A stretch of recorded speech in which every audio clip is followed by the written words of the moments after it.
기도합니다. 하나님께서 나와 우리 가정과 우리 교회를 사용하실 것을 믿습니다.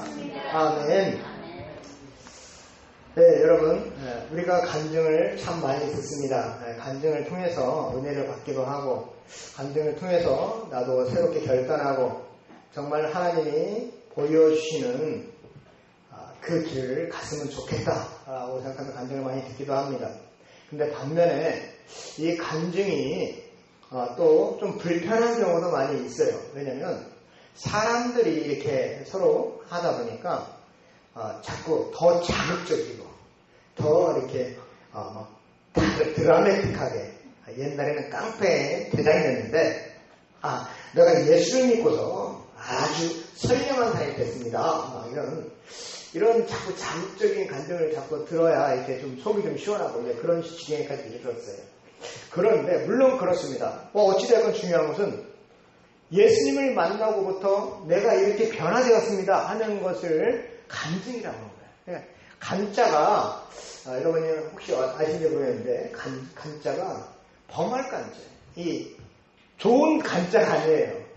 옛날에 죄를 많이 범했다 이런 뜻이에요. 죄를 범한 것을 지금 밝힙니다 이거예요.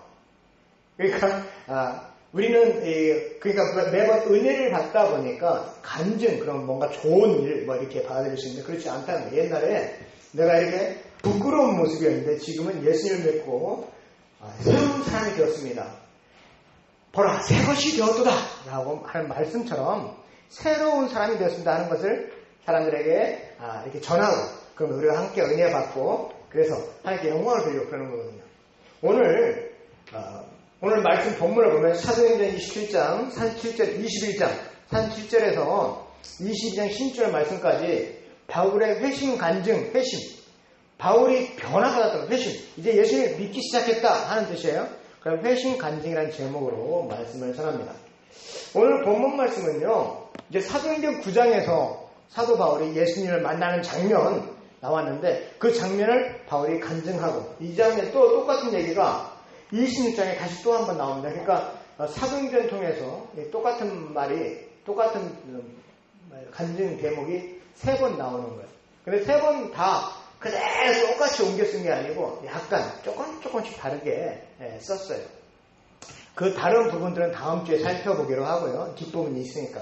오늘은 간증을 통해서, 바울의 간증을 통해서 하나님은 우리에게 무엇을 원하시는지, 우리는 또 어떤 간증의 삶을 살기를 원하시는지, 여러분들이 성경을 읽고 성경을 묵상할 때 옛날에 그런 일이 있었구나, 2000년 전에 그런 일이 있었구나 하고 끝나면 안 되는 거예요.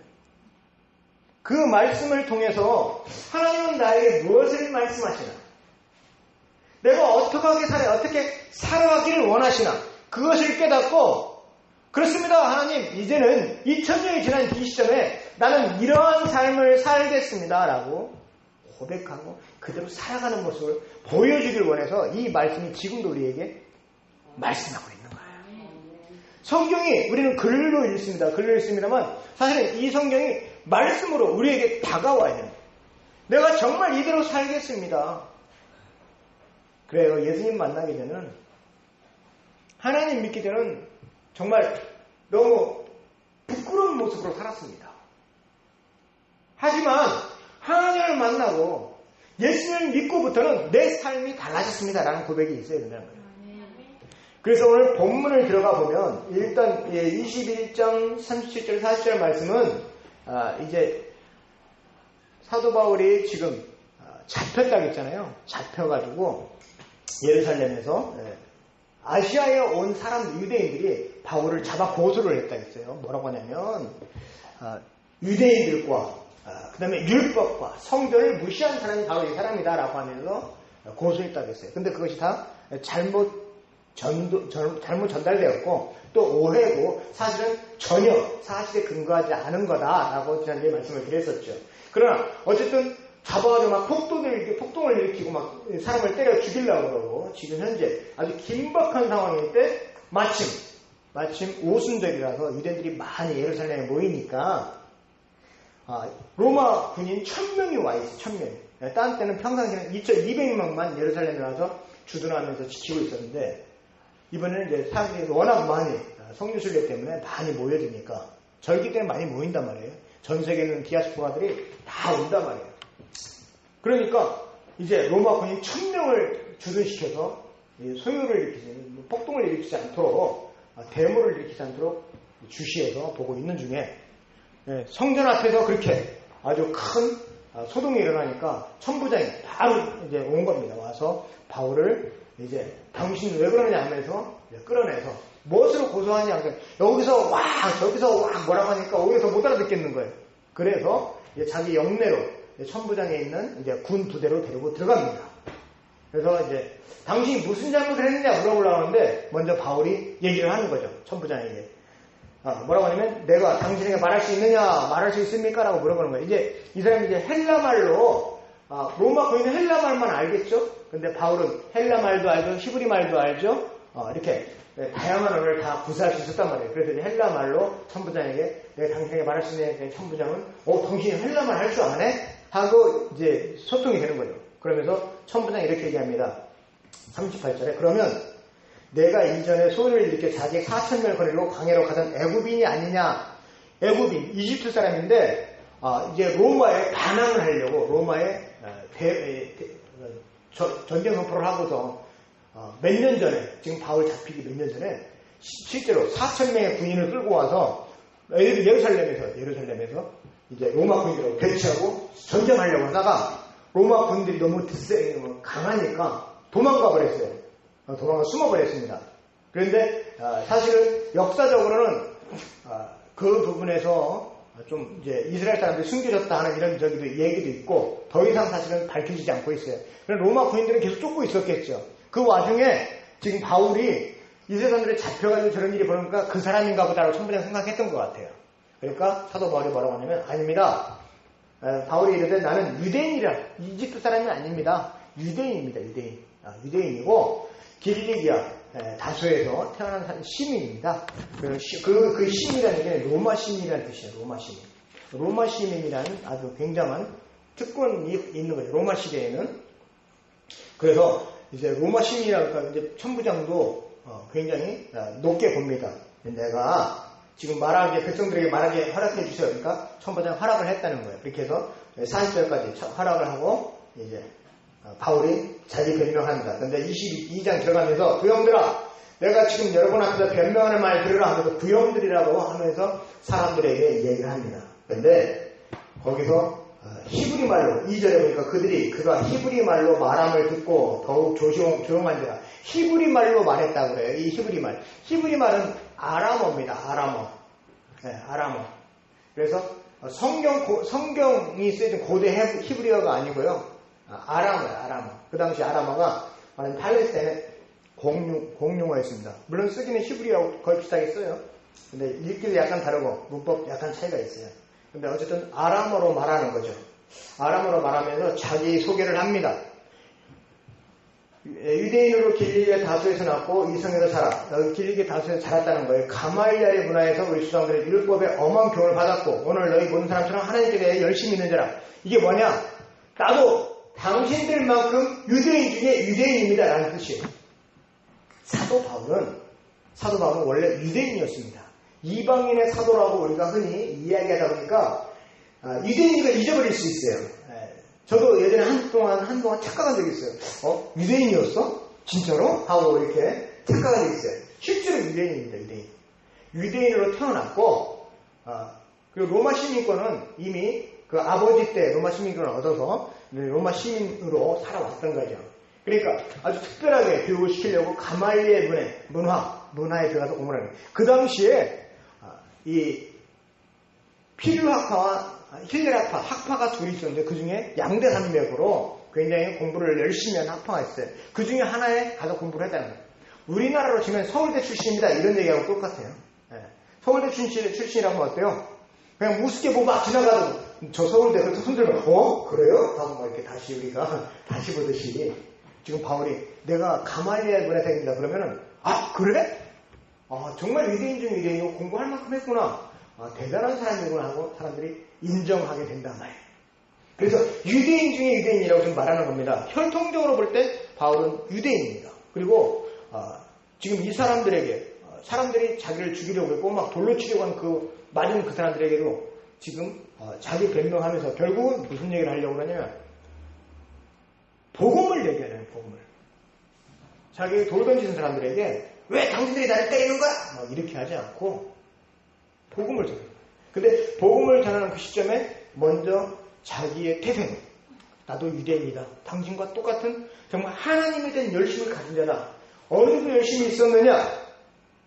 4절에 내가 이 돌을 박해하여 사람을 죽이기까지 누굴 죽였어요? 스데반을 죽였죠. 그리고 남녀를 결박하여 오게 되는 예수 믿는 사람들은 다 잡아서 감옥에 집어넣었단 말이에요. 그리고 더 나아가서 심지어는 이에 대제사장과 모든 장로들이 내 증인이라 또 내가 그들에게서 다메섹 형제들에게 가는 고문을 다메섹은 이스라엘이 아니에요. 다른 외국이에요. 외국까지 가서 기독교들 잡으러 갔단 말이에요. 잡으러 간단 말이에요. 잡으러 가는 와중에 다메섹에 가는 와중에 예루살렘으로 끌어다가 형벌받게 하려고 가는 중에 다메섹 가까이 갔을 때 오정쯤 되어 호련히 하늘로부터 큰 빛이 나를 둘러비치매 다메섹으로 기독교인들 잡으러 가는 와중에 예수님이 바울을 만나게 되시나 봐요. 지금 바울이 말하는 언어도 유대인들이 쓰는 말이죠. 히브리어. 물론 아람어입니다만 언어도 그렇죠. 태생도 유대인이죠. 그리고 공부하는 것도 최고의 학문에서 최고의 과문에서 최고의 학벌을 가지고 유대인 중 유대인으로 지금 바울이 있습니다. 그래서 당신들만큼 또 열심히 했는데 어느 정도 열심히냐? 나도 당신들만큼 기독교인들을 엄청나게 핍박했던 사람입니다. 라고 고백하는 거예요. 스데반이 죽는 자리에서 내가 증인이 돼서 죽게 했고 기독교인들, 예수 믿는 사람을 잡아다가 감옥에 집어넣고 심지어는 내가 다메섹까지 가서 이건 진짜 오지랖이 넓은 거예요. 이게 잘 이해가 안 되실 수 있는데 지금 여러분 우리나라는 어때요? 지금 우리나라 사람이 만약 저와 여러분 우리나라 사람 지금 대한민국 사람이란 말이에요. 홍콩에서 지금 시위를 많이 한대요.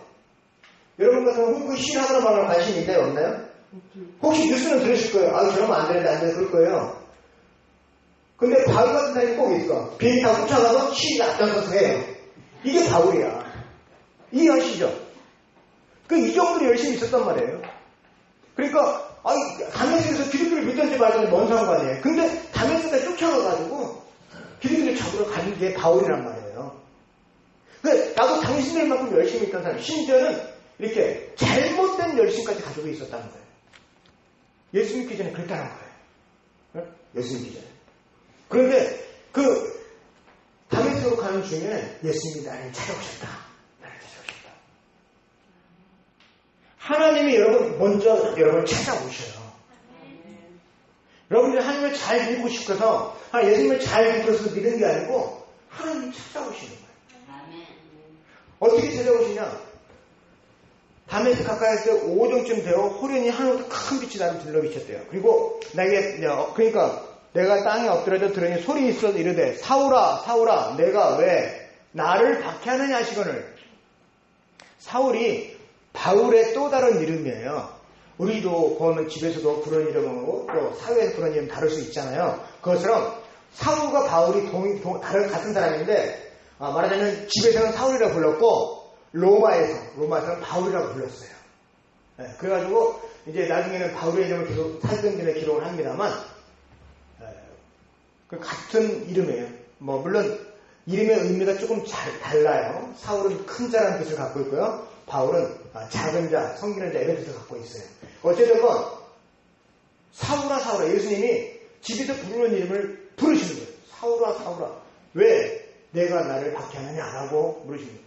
그러니까 뭐라고 합니까? 8절에 내가 대답하되 주님 누구시니까 하니 이르시되 나는 내가 박해하는 나사렛 예수라 하시더라. 지금까지 사도 바울은 예수님에 대한 소문은 혹시 예루살렘에서 들었을 수도 있어요. 왜냐하면 동시대를 살았으니까. 그리고 그 당시에 예수님에 대한 소문은 어마어마하죠. 5,000명을 먹였다더라, 죽은 자를 살렸다더라. 이런 소문이 예루살렘에 팍 나는데 사울이 안 들었을 리는 없을 거예요. 들었을 수도 있어요. 근데 성경에 보면 개인적으로 만나서 사울이 예수님을 믿은 장면은 없어요. 그래서 더군다나 이건 잘못된 이단이구나. 나 같은 젊은 사람이, 제대로 배운 사람이 이런 이단 척결을 위해서 빨리 일을 해야겠구나 라고 생각했다는 거예요. 그래서 기독교인들을 잡으러 다녔던 거예요. 근데 기독교인들을 잡으러 다니는 그것이 예수님은 나를 핍박하는 거다, 나를 박해하는 거다 라고 말씀하신다는 거예요. 우리가 살아가면서 기독교인들을 괴롭히고 기독교인들의 마음을 불편하게 하고 그들을 상처를 입게 한다면 예수님을 핍박하는 거라는 거예요. 여러분이 미처 모르고 있었지만, 저도 미처 몰랐지만 우리 기독교인들의 상처에 입히면 그건 큰 우리에게 죄가 된다는 거예요. 그래서 형제를 사랑하라고 말씀하시는 거예요. 형제를 사랑하라고. 우리는 예수님 안에서, 하나님 안에서 다 형제 자매이기 때문에 사랑하라고 하시는 거예요. 서로 상처 주지 말라고 하는 거예요. 예수님을 핍박하는 거니까. 사울을 한번 내심에서 돌던 적은 없잖아요. 그런데 예수님을 핍박하는 거 말씀하셔요. 그래서 순간적으로 사울이 이제 깨달은 거죠. 아, 예수님이 구세주고 메시아구나 라고 깨달은 거예요. 우리가 지금까지 기다려왔던 메시아구나라고 깨달은 거예요. 그러면서 이제 9절, 10절 이렇게 내가 이르되 주님 무엇을 하리까? 주께서 이르시되 일어나 다메섹으로 들어가라. 내가 해야 할 모든 것을 거기서 누가 이르되 누구냐면 아나니아예요. 아나니아가 나오는데 이제 아나니아가 지금 눈이 멀어서 사도 바울이 눈이 멀어서 앞이 안 보여요. 아나니아가 안수할 때 이제 눈을 뜨게 됩니다. 그리고 안수하면서 너는 이방인의 사도로 하나님이 부르셨다. 하나님의 일을 해야 된다. 라고 가르치십니다. 자, 여러분. 하나님이 먼저 사도 바울을 찾아간 거예요. 예수님이 먼저 사도 바울을 만나러 갔어요. 하나님이 먼저 아담을 찾으셨어요. 아담이 범죄하고 숨었을 때 아담아 내가 어디 있느냐고 하나님이 아담을 찾아왔어요. 야곱이 바단 아람으로 도망갔습니다. 그때 그 밤에 하나님이 야곱을 먼저 찾아가십니다.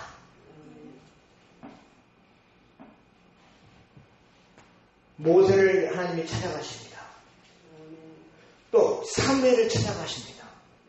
이사야를, 예레미야를, 또 예수님께서 베드로를 찾아가서 물고기 잡으면서 만족하는 그 인생을 네가 살아남는 어부가 되리라 사명을 주십니다. 여러분, 하나님이 지금도 우리를 찾아오십니다. 그래서 우리에게 사명을 주신단 말이에요. 각자 달란트와 사명 주셔서 각자 일을 하게 하시는 거예요. 근데 그 달란트와 사명은 각자 달라요. 다르지만 하나님이 찾아오셔서 주신단 말이에요. 사명을. 근데 그런 분이 계실 거예요. 하나님이 나를 한 번도 찾아온 걸 내가 몰랐는데요. 네, 그럴 수 있어요. 모를 수 있죠. 네. 알면 우리가 왜 신앙생활을 힘들겠어요? 몰라요. 근데 요한계시록 3장 20절에 뭐라고 하셨어요? 보라, 볼지어다 내가 두드리 눈이 마음을 열다. 두드리 눈이 그 표현이요. 요한복음 3장 20절에 두드리는 표현이 무슨 말이냐면요. 내가 옛날에 한 번 더 두드렸다? 이런 뜻이 아니에요. 어제도 두드리고 지금도 두드리고 내일도 두드리다 이런 뜻이에요. 그러니까 하나님은 항상 우리를 찾아오려고 우리의 마음을 여전히 두드리고 계신데 듣지 못해. 지금 여기 또 나와 있죠. 9절에 다 같이 읽습니다. 시작. 나와 함께 있는 사람들이 빛좀 보면서도 나에게 말씀하시는 이의 소리는 듣지 못하더라. 귀가 막히면 안 들리는 거예요. 하나님이 여전히 우리를 찾아오셔서 여러분에게 말씀을 주시고 여러분의 사명을 감당할 수 있도록 그리고 어느 방향으로 가라고 어떤 일을 하라고 하나님이 알려주시는데 귀가 막히면 안 들리는 거예요. 지금 바울 일행도 다 빛이 내려왔다 했잖아요. 그 빛을 다 봤어요. 봤는데 바울한테는 소리가 들리는데 예수님과 하는 소리가 서로 들리는데 다른 사람들은 예수님의 소리가 안 들린다는 거예요. 그러니까 바울 혼자만 주여 누시니까 내가 어떻게 하오리까 이런 것만 서로 사람들이 듣고서 왜 저러지? 이러고 있는 상황이에요. 귀가 열리는 영의 귀가 열려야 하나님의 음성이 들리는 겁니다. 여러분이 말씀을 성경 말씀을 읽으면서 혹은 또 설교를 통해서 그리고 어느 상황에 통해서 하나님이 계속해서 말씀하고 계십니다. 그 말씀을 듣고 반응해야 돼요. 반응.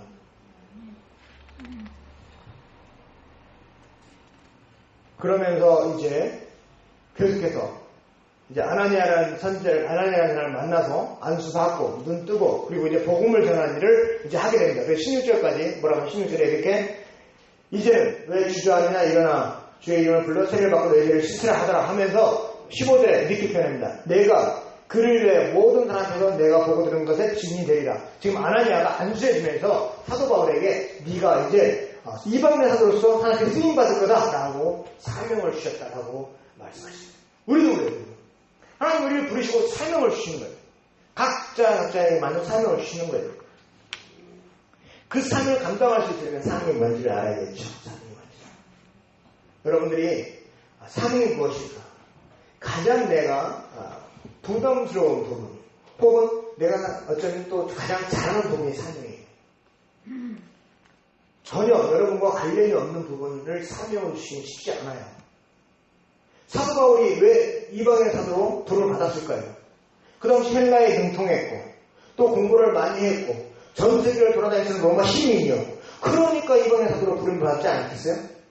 베드로가 이방의 사도로 부름 받으려면 베드로는 어부라서 고기 잡는 법은 잘 아는데 그물 던지는 건 잘 알아요. 로마 시민들한테 그물 던지는 걸 가르쳐줄 거예요? 아니잖아요. 물론 하나님이 확 바꿔가지고 순식간 우리가 아주 드라마틱하게 아주 그냥 쫙 해서 능력으로 쫙 주셔서 할 수도 있어요. 그런 경우는 아주 독특한 경우. 우리가 좋아하는 간증 케이스고요. 대부분은 여러분들이 가장 좋아하는 거, 가장 잘하는 거, 가장 부담이 느끼는 그런 부분을 하나님이 사명으로 주시는 거예요. 그 사명을 감당케 하나님이 하신다는 거예요. 음악을 잘하십니까? 음악이 사명이에요. 음악으로 하나님을 기쁘시게 하고 사람들에게 감화시켜서 예수를 믿게 하는 거예요. 글을 잘 쓰십니까? 글을 통해서, 글 쓰는 걸 통해서 그 글을 읽고 사람들이 감동받고 예수님께 돌아오게 하라는 거예요. 그림을 잘 그리시는 분이 있을 거예요. 그 그림을 통해서 사람들이 감동받고 강화와서 예수 믿게 하자는 거예요. 목사는 또 어떤 겁니까? 이 설교를 통해서 그리고 예배 인도를 통해서 하나님 앞에 온전히 예배하게 하고 또 하나님 앞에 이끌어가는 역할을 하는 거잖아요. 각자 사명이 주어있단 말이에요. 그 사명을 우리가 감당해야 되는 거예요. 이 간증도 역시 마찬가지입니다. 그러니까 이 간증도 그래서 계시적인 지능이 있어요. 사도 바울에게 하나님이 이제 아나니아를 이끌어서 하나님을 통해서 사명을 주신 거죠. 우리도 하나님을 만나고 하나님 일을 할수록 그 사명을 감당하는 어떤 계기가 있어요. 그러니까 내 감정, 내 느낌, 그걸 또 간증 계속 하다 보면 막 드라마틱하게 바꾸다 보니까 자꾸 첫 번째 했던 간증과 나중에 여러 번 하다 보니까 막 또 바꿉니다. 더 드라마틱하고. 그리고 더 막 이렇게 없는 걸 막 과장해서 만들기도 하고. 근데 그거 다 가짜란 말이에요. 그래서 나중에 문제가 생기는 거예요.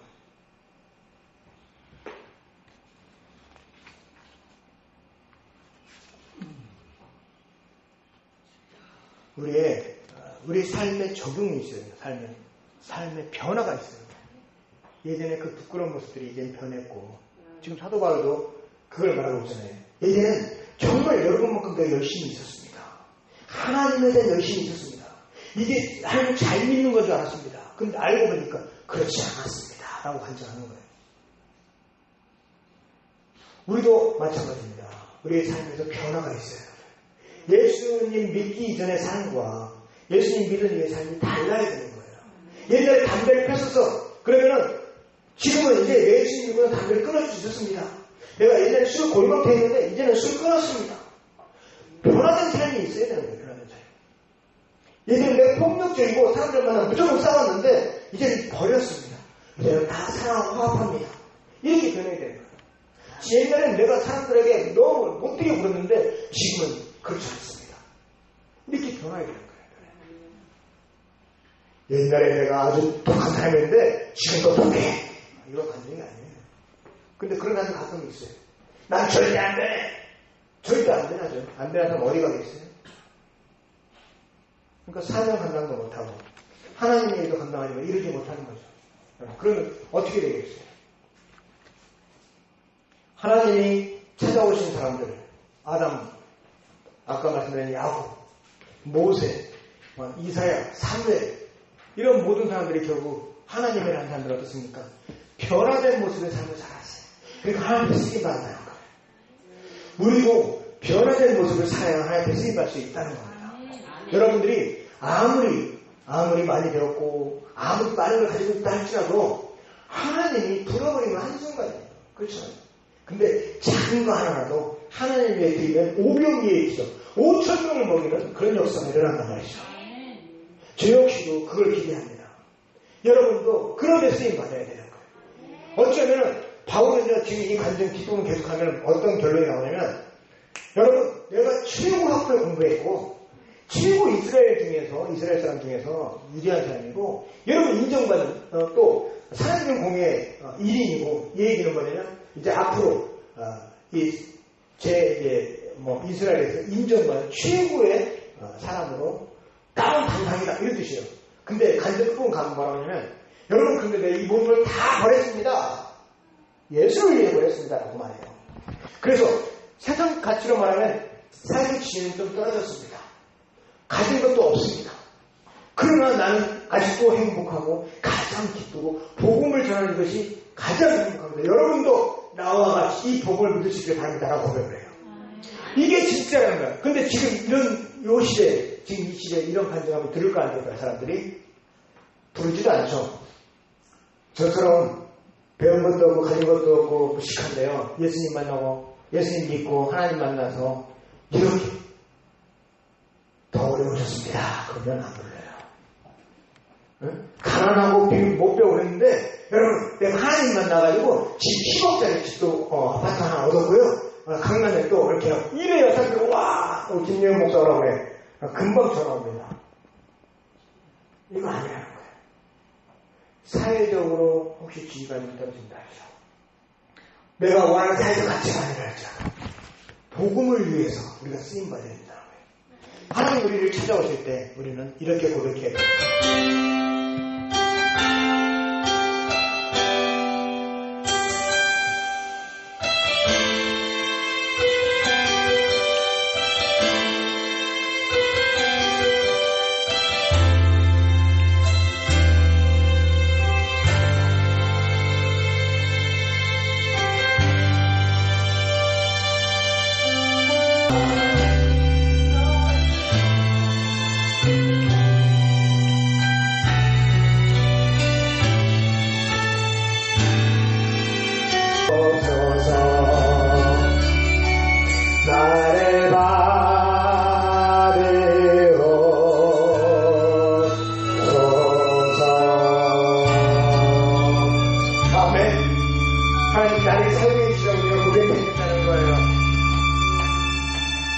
하나님 우리를 부르셔서 뼈빠지게 농사짓고 많이 거뒀다고 천국 크게 짓고 그날에 죽었다라고 말하는 예수님의 비유도 있어요. 어떻게 할 거예요? 우리에게 기회 주셨을 때 우리가 하나님을 해야 된다는 거예요.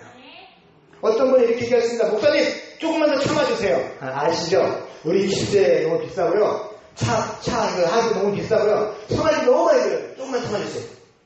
제가 해결되면 하나님 일 하겠습니다. 그럴 수 있습니다. 이해해요. 저는 이해합니다. 그리고 사람들은 이해할 수 있어요. 근데 그 시간이 안 되는 거죠. 계속 있는 게 아니잖아요. 어떻게 될지 모르는 거죠. 저와 여러분, 하나님의 그 부르심에 응답하고 예수 믿기 전의 모습과 예수 믿는 이의 삶이 달라졌습니다. 고백하며 하나님 우리 모두 되시길 소원합니다. 기도하겠습니다. 사랑해 주님 감사합니다. 하나님